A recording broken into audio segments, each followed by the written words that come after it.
여러분 안녕하십니까? 요즘 시장이 무섭다는 분들 많습니다. 급락하는 주식 시장이 무섭고 치솟는 물가에 시장 가서 장 보기도 무섭다는 겁니다. 대출 받아서 집을 사거나 투자한 분들은 금리 인상도 무섭습니다. 오늘 의료진단 라이브에서는 전문가들과 함께 경제 위기를 헤쳐나갈 지혜를 모아보겠습니다. 의료진단 라이브 지금 바로 시작합니다.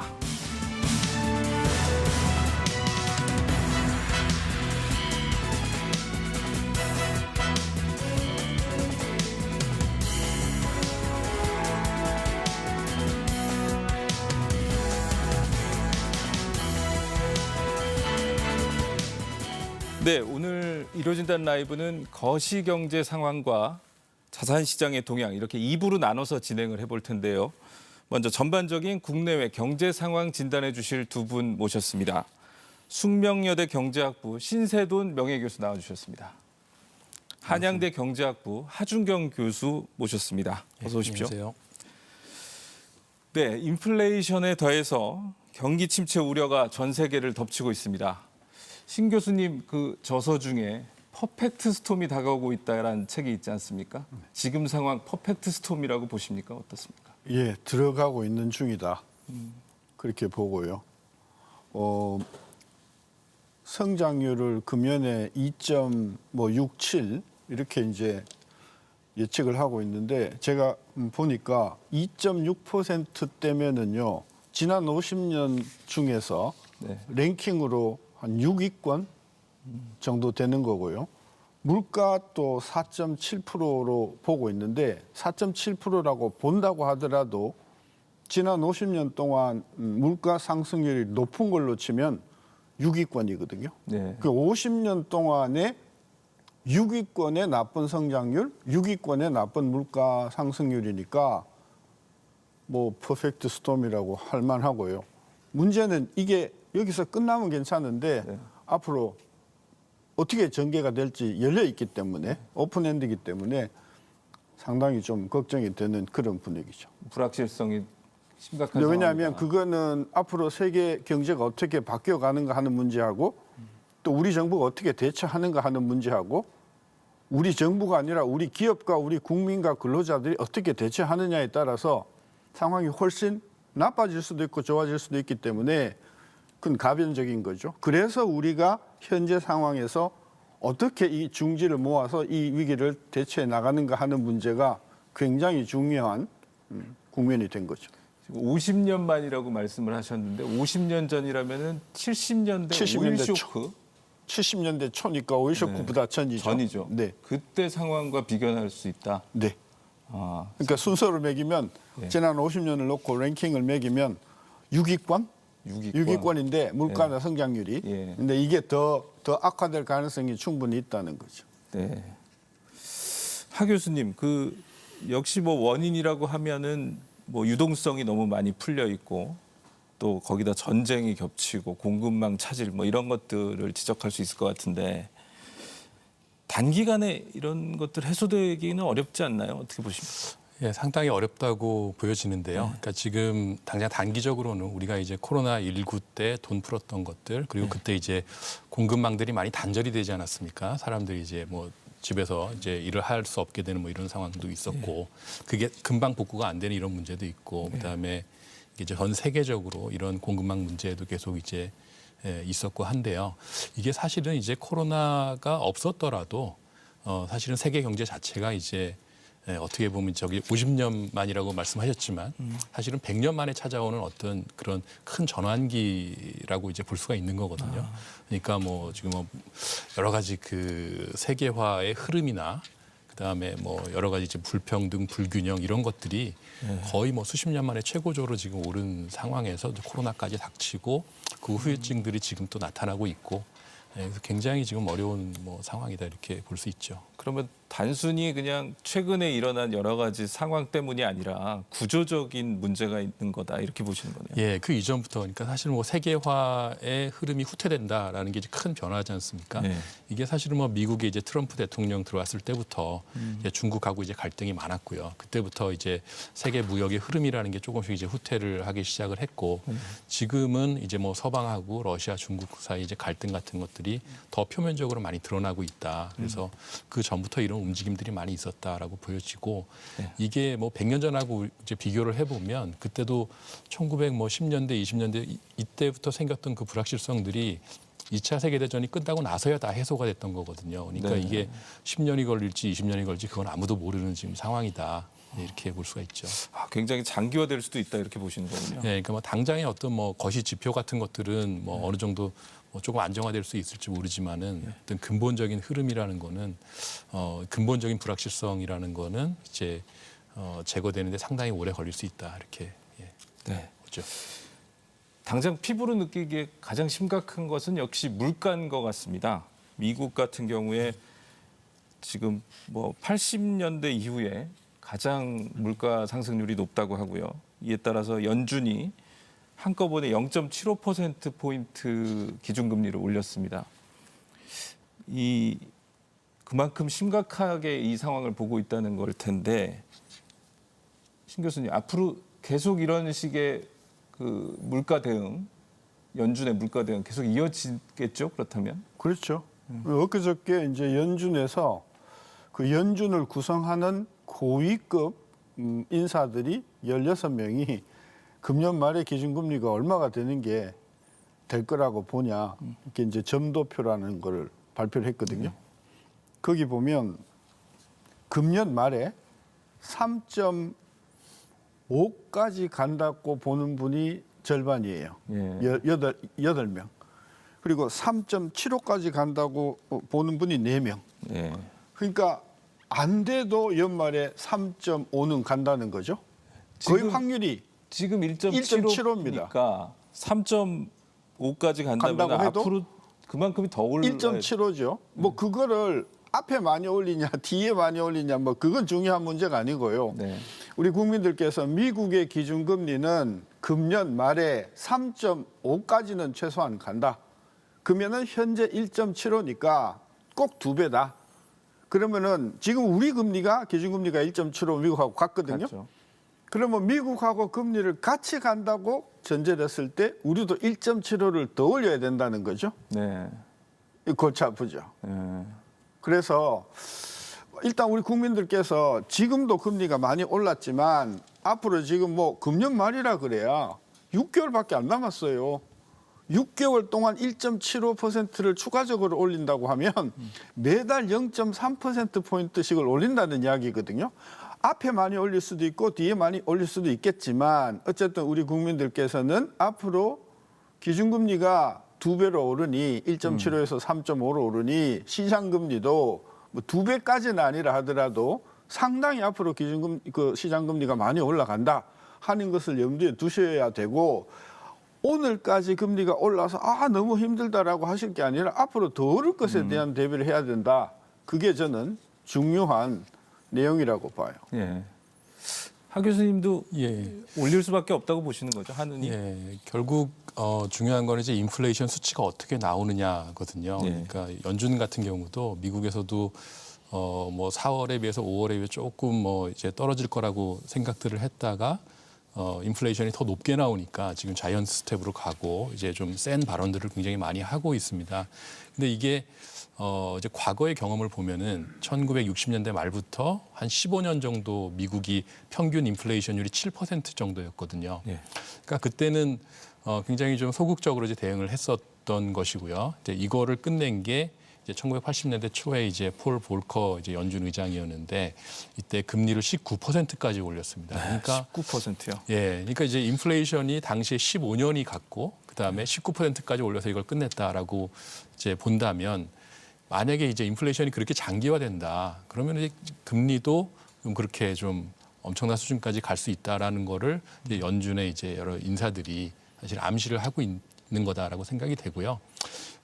근데 뭐 이제 15년까지 갈 것이다 이건 사실 알 수는 없는 건데 이제 그런 경험을 과거에 했기 때문에 연준 인사들이 좀 세게 발언을 해서 심리를 빨리 안정을 시키려고 더 이제 이렇게 나서는 뭐 그런 측면도 있는 거는 같습니다. 어쨌든 오래 갈 것 같기는 하다라는 거죠. 그렇다면은 금리가 지금보다 배 수준으로 더 올라간다면 지금도 지금 현재 주택담보대출 고정금리가 7%가 이제 넘었다는데 그렇게 되면은 지금 국내 가계부채가 1,860조라는 거 아닙니까? 이 굉장히 심각한 그 부담이 될 수 있을 것 같은데. 근데 이제 그 가계부채가 규모로 보면 한 2,000조 조금 정도 돼요. 근데 금리를 올리면 가계부채의 부담도 커지지만 우리 국민이 가지고 있는 예금이 2,000조가 넘거든요. 네. 그러니까 플러스 효과도 있는 거죠. 가계부채 문제는 그게 2,000조라는 총량이 문제가 아니고 예. 그중에서 담보가 약하거나 또는 경제력이 약해서 갚지 못하는 사람들, 취약계층 이 부분이 문제거든요. 예. 그래서 과거에도 박근혜 정부 때도 그랬고 이명박 정부 때도 그랬고 문재인 정부 때도 그랬지만 요 취약계층의 상환 능력을 도와주는 국가의 재정정책 지원은 항상 있어 왔었어요. 예. 그래서 우리가 걱정하는 거는 2,000조에 가까운 가계부채 부담이 너무 커진다. 그러니 금리를 올리지 말자.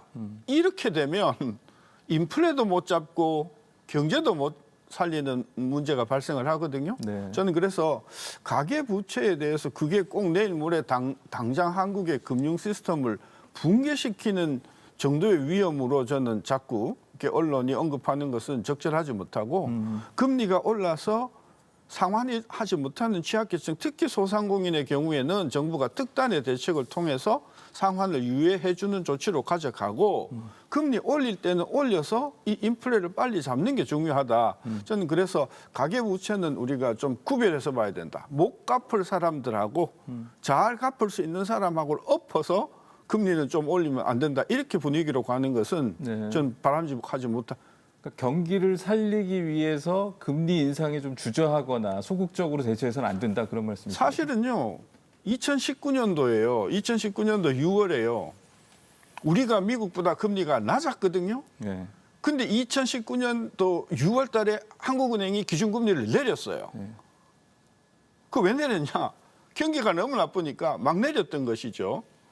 그 대표적인 전 정책 실패라고 제가 보는 게 이렇게 경기를 자꾸 이야기하면서 올려야 할 금리를 올리지 못하는 게 이게 이제 저는 정부의 문제라고 보는 게 사실 많은 그 미국의 그 전문가들은 제롬 파월이 확실히 실기를 했다. 제롬 파월이 실기한 이유가 뭐냐? 인플레가 작년 4월에 제도가 되었을 때 이거 일시적이다. 이건 뭐 트랜지토리하다 그랬거든요. 계속 미루다가 결국은 이렇게 됐잖아요. 저는 그런 면에서 가계부채가 문제가 되는 것은 갚을 수 없는 어떤 그런 취약계층과 소상공인의 문제고 그 가계부채가 너무 크고 이것 때문에 올려야 할 금리를 올리지 못한다. 이렇게 돼버리면 저는 문제를 제롬 파월이 실수했는 것과 똑같은 실수를 저지를 수 있다고 봐서 가계부채는 어떤 양쪽으로 구분해서 봐줘야 된다. 그런 생각이에요. 하 교수님 어떤 입장이십니까? 예, 저도 이제 금리라는 거는 이제 거시경제 변수들에 근거해서 판단하는 게 좋다고 생각하고요. 가계부채는 또 가계부채대로 또 대책을 세우는 게 맞다. 그러니까 과거에 우리가 뭐 DTI니 뭐 LTV니 여러 가지 이제 금융 규제를 통해서 어느 정도 이렇게 안전망들은 갖춰 놓은 거거든요. 그래서 그런 대책들을 잘 정비하고 그리고 또 이제 가계 부채를 내신 분들 중에 코로나 때문에 어쩔 수 없이 내신 분들 이런 부분들은 또 정부의 정책금융이나 이런 쪽으로 이렇게 많이 도와주고 그다음에 여러 가지 또 뭐 채무 조정 장치나 이런 것들도 정비하고 이런 대책들을 따로 또 준비를 해야 되는 거고 금리라고 하는 거는 기본적으로 이제 거시 경제 안정화라는 이제 관점에서 봐야 된다 이렇게 보고 있습니다. 네. 그 한국 경제 성장률 전망치가 계속 그 하향 조정되고 있습니다. 정부의 경우 3.1%에서 2.6%로 낮췄고요. 한국은행은 3%에서 2.7%, IMF도 3%에서 2.5%, KDI도 3%에서 2.8%로 낮췄는데 이렇게 되면 이제 물가는 오르고 경기가 침체까지는 아니지만 둔화되는 이런 양상은 이제 뭐 다 인정하는 것 같고 이 침체까지 갈 거라고 보십니까? 어떻게? 아니 아까 제가 말씀드렸지만 금년의 성장률이 2.6이 나온다고 가정을 했을 때 그 2.6이라는 성장률이 2008년 이후에 작년에 코로나를 제외하면 최악입니다. 글로벌 금융위기. 그러니까 2.6% 성장만 해도 지난 20년을 놓고 보면 랭킹 2위 정도 되는 심각한 불경기예요. 근데 2.6까지 나올 거냐? 2019년도에 IMF 직전에 2%였거든요. 19년도 2.1 정도 됐어요. 그러니까 저는 2.6도 내기 대단히 힘들다.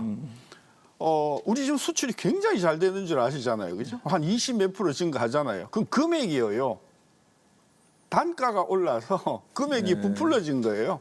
지금 수출 물량이요. 계속해서 떨어지고 있습니다. 그래서 지난달 같은 경우에는 수출 물량 증가율이 작년 같은 기간에 비해 마이너스 나왔어요. 1%인가 정도밖에. 그러니까 지금 물량이 계속 떨어지고 있다는 거는 성장에 굉장히 수출이 기여를 못한다는 뜻이거든요. 그래서 지금 수출 지금 안 좋아지고 있죠. 세계 경제가 안 좋아지면 수출 더 안 좋아지겠죠.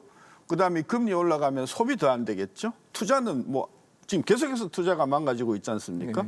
이런 것을 봤을 때 문재인 정부 같이 뭐 돈이라도 그냥 팍팍 한 100조씩 그냥 적자 내가지고 경기를 살린다고 하면 일시적으로 살아날 수 있는 그런 환경도 아니지 않습니까? 전 그런 면에서 2.6%로 수정한 것도 정부의 희망 사항이지 이거 3분기, 4분기 가면 어떻게 떨어질지 모른다. 그래서 2%대만 해도 지난 한 20년을 놓고 보면 거의 수준급 불경기이기 때문에 저는 굉장히 경제가 어려운 국면으로 가고 있다고 보는 거죠. 그 소위 말하는 스태그플레이션, 그러니까 고물가인데 경기가 침체하는 그런 국면에 들어섰다고 보시나요, 하 교수님?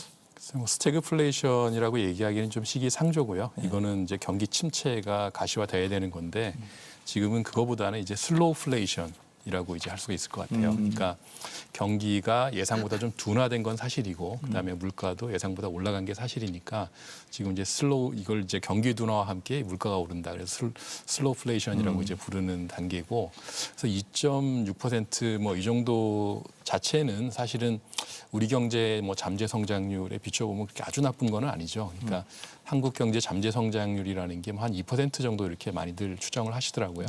거기에 비하면 2.6이면 그래도 좀 코로나로부터 이제 회복 국면에서 나타나는 그런 힘은 좀 있다 이렇게 볼 수는 있는데 문제는 앞으로 어떻게 될 것이냐죠. 그러니까 우리가 연초에 3% 예상했는데 그게 벌써 이제 0.4%포인트 정도 이제 좀 전망이 수정된 거지 않습니까?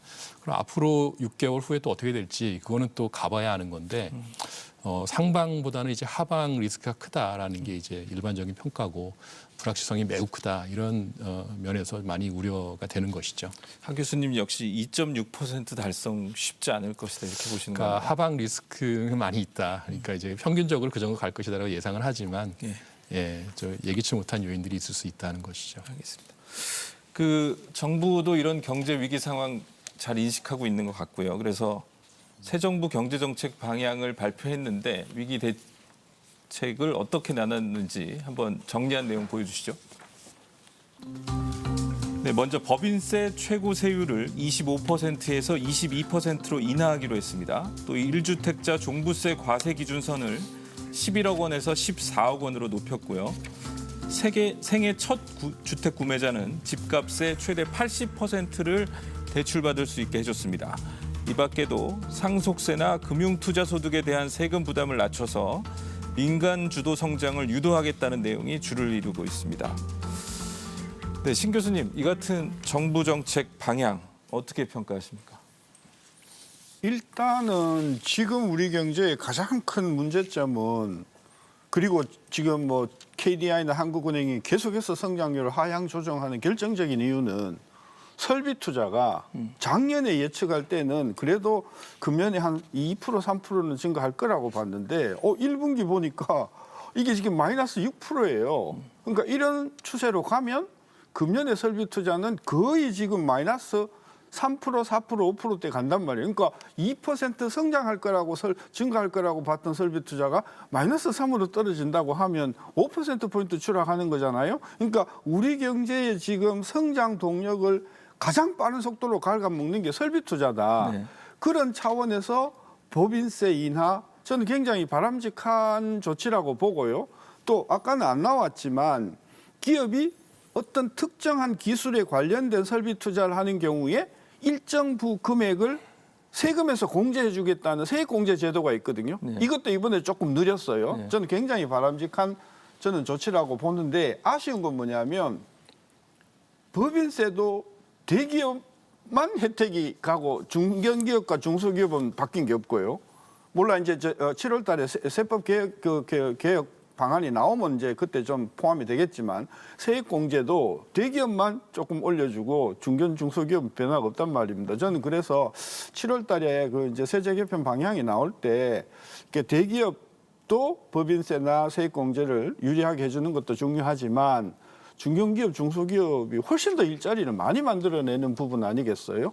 저는 그래서 기본적으로 이제 저는 바람직한 방향이라고 보는데 이제 언론은 우리 국민들하고 이제 직접 관심 있는 주택 관련 세금이나 이거 실제로 이번 정책 방향의 가장 중요한 그 핵심은요 규제를 확실하게 줄이기 위해서 규제 혁신 태스크포스를 만들어서 이거를 아주 효과적으로 가동하겠다라고 하는 것이 저는 이번에 경제정책의 가장 중요한 내용이라고 봐서 정부가 이 그동안 잘 안 됐던 규제 혁신 이 프로세스를 정말 효과적으로 개혁 개편하는데 저는 좀 심혈을 기울여 주면 아까 설비 투자 문제 네. 이런 것들이 저는 상당히 개선될 거라고 봐서 이번 경제정책 방향의 핵심은 이 그 규제 혁신 태스크포스에 있다. 저는 그렇게 이해합니다. 규제 혁신이 더 필요하다는 말씀이시고 하 교수님 기업들한테 이렇게 세금 깎아주면 투자 늘어나고 고용 늘어납니까?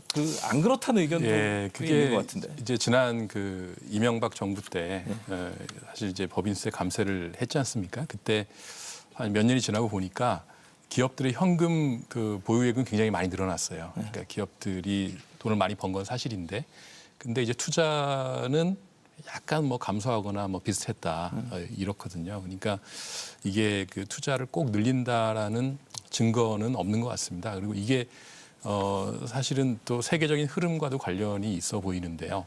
다른 나라들이 뭐 다 낮추는데 우리만 안 낮추면은 뭐 불이익이 있을 수가 있겠죠. 근데 지금 현재 흐름은 미국 같은 경우도 이제 오히려 증세를 얘기를 하고 있고, 그다음에 전 세계적으로 법인세 최저 세율 해서 이제 낮추기 경쟁을 하지 말자 뭐 이런 좀 흐름들이 있거든요. 그래서 이런 상황에서 법인세를 낮추는 것이 얼마나 큰 효과가 있을지는 사실은 굉장히 좀 미지수다 이렇게 보여지고요. 네. 한 가지만 그 지적을 하면 네. 지난 10여 년 동안 투자를 국내에는 안 했어요. 국내 투자는 매우 지지부진했어요. 국외 투자는 엄청나게 했어요. 그러니까 우리나라 기업들이 투자는 하고 싶은데 국내에 안 하고 지금 해외에다 하고 있다는 거죠. 그러니까 우리나라 기업으로 하여금 투자를 하지 않는 게 아니라 해외에 하는 투자를 국내에 하도록 유도하는 것. 그게 이제 가장 중요한 투자 촉진 방법일 거라고 봐서 법인세라든지 세액공제라든지 이런 것들은 좀 더 강화해서 유인을 좀 더 줄 필요가 있다고 보는 거죠. 근데 그 이제 종부세나 법인세를 낮춰주면 정부가 올해 운영하기로 했던 그 재정을 마련하기 힘들지 않습니까? 원래 종부세 그 금액이 뭐 총액이 10조 뭐 정도 안 되는 거고요. 네. 법인세 같은 경우에는 지금 70도 정도 지금 거친 걸로 알려져 있는데 이번에 대기업 중심으로 법인세 인하하면 법인세가 얼마나 줄지는 좀 더 봐야 되겠지만 아까 그랬잖아요. 우리 경제가 지금 뭐 전대미문의 위기 상태로 가고 있는데 작년 재작년 코로나 때문이라고 하면 이번에는 실물 경제가 망가지는 걸 막고 잠재 성장력을 키우기 위해서는 투자가 꼭 필요한데 뭐 저는 그 뭐 10조, 20조는 저는 긴 안목에서 보면 효과 있는 투자다.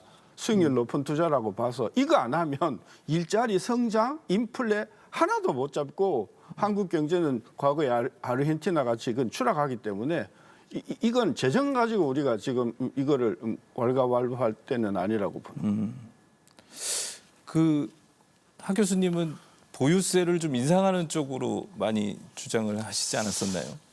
지금 뭐 이제 지금은 선진국들이 보유세가 높고 이제 그걸 통해서 이제 자금의 흐름을 부동산보다는 좀 생산적인 데로 많이 가게 하는 뭐 그런 예들이 있다. 그래서 이제 그런 얘기들을 과거에 많이 했는데 부동산 가격이 좀 이례적으로 폭등을 해서 생기는 고통 이런 거는 좀 완화할 필요는 있다. 그런 거 조정할 필요는 있다 생각이 되고요. 뭐 그럼에도 불구하고 이제 보유세라는 거는 선진국들하고 발맞춰 가는 게 좋다 이렇게 보고 있습니다. 네. 자, 뭐 현재 상당히 심각한 위기 상황이라는 거는 두 분 다 공유해 주시는 것 같고, 자 앞으로 우리 정부가 어떻게 대처하느냐가 이제 관건일 텐데 이런 점은 꼭 조심해야 된다, 꼭 챙겨야 된다 하나 지적해 주신다면은. 일단 인플레를 잡는 게 지금 최우선 과제라고 보고요. 인플레를 잡기 위해서 관세를 낮추거나 뭐 이런 여러 가지 유류세를 낮추는 것은 바람직한 방향인데 전체적으로 보면 너무 국지적이에요. 좀 더 파격적으로 저는 낮춰줄 필요가 있다. 저는 그래서 우리 5천만 국민에게 제가 제안하는 게 일시적으로 부가가치세 10%를 금년에 2% 그리고 인플레가 계속되면 내년에도 한 2% 그래서 한 2년 동안 한시적으로 부가가치세를 2%포인트씩 낮춰주자. 독일이 2년 전에 부가가치세를 2%를 낮췄거든요. 그랬더니 물가가 1%포인트 떨어졌어요. 물가가 마이너스로 갔어요. 저는 우리나라가 부가가치세를 낮춰주면 6%, 5% 가던 물가 상승률을 4%, 3%대로 저는 낮출 수 있다고 봐서 일단 해주고 그렇게 해서 생기는 세수 문제는 일단 가격이 낮아지면 판매 물량이 늘어나기 때문에 이걸 우리 경제학에서 레퍼 효과라고 하는데 세수 감소 효과는 저는 그렇게 크지 않다. 따라서 일자리도 챙기고 경제도 살리고 물가도 잡는 가장 효과적인 공급 사이드 측면의 대책은 부가가치세의 전면적인 일시적인 저는 인하다. 이 문제를 좀 정부가 그리고 국민 차원에서 저는 진지하게 좀 생각해 주면 왜냐하면 부가세를 낮추면 그 혜택이 누구한테 돌아가냐. 물건을 사는 사람한테 전적으로 다 돌아가지 않습니까? 네네. 저는 그래서 부가가치세 인하가 현재로서는 가장 효과적이고 신속한 인플레 및 경기 대책이라고 봐서 그 부분을 좀 진지하게 생각해 주시기를 건의를 드립니다. 네. 하 교수님 마지막으로 어떤 제안해 주시겠습니까? 예, 지금 이제 미국의 그 옐런 재무장관이 최근에 이제 바이든 정부의 경제 정책을 현대 공급 경제학이라고 불러달라 이렇게 얘기를 한 게 있습니다. 그러니까 이 과거의 공급 경제학이라는 거는 이제 감세하고 규제 완화를 통해서 성장 잠재를 높이자라는 건데 그게 이제 효과가 불분명했다. 그러니까 이제 바이든 정부에서는 좀 더 직접적으로 그 노동 공급의 질을 높이고 그다음에 교육이라든지 연구라든지 그다음에 인프라 투자라든지 정부가 꼭 해야 되는 일들에 집중을 해서 성장 잠재력을 높이는 쪽으로 해서 공급 능력을 키우겠다. 지금 전 세계적인 공급망 문제가 있으니까 공급에 집중하는 거는 굉장히 필요한 일이다라고 생각이 되고요. 그래서 저는 뭐 그 공급 경제학이라는 것도 좀 업그레이드 됐으면 좋겠다라는 생각입니다. 그래서 감세도 좀 효과가 확실한 곳에 그러니까 지금 물가 상승의 진원지가 뭐 이제 국제 원자재라든지 곡물 가격 이런 곳 아니겠습니까? 그럼 그쪽에다가 뭐 감세를 해준다든지 아니면 보조금을 준다든지 이렇게 해서 물가 상승의 충격을 완화시키고 그 다음에 공급망 재편이라든지 여러 가지 우리 경제의 이제 공급 능력, 뭐 투자도 해당이 되겠죠. 뭐 특히 이제 최근에 여러 가지 이슈들이 또 환경 규제랑도 관련이 있습니다. 그래서 네. 뭐 이런 에너지 쪽의 투자라든지 여러 가지 그런 것들을 정부가 좀 적극적으로 해서 좀 위기를 돌파하는 좀 리더십을 발휘했으면 좋겠다 이렇게 생각합니다. 네, 오늘 두 분 말씀 여기까지 듣겠습니다. 감사합니다. 네.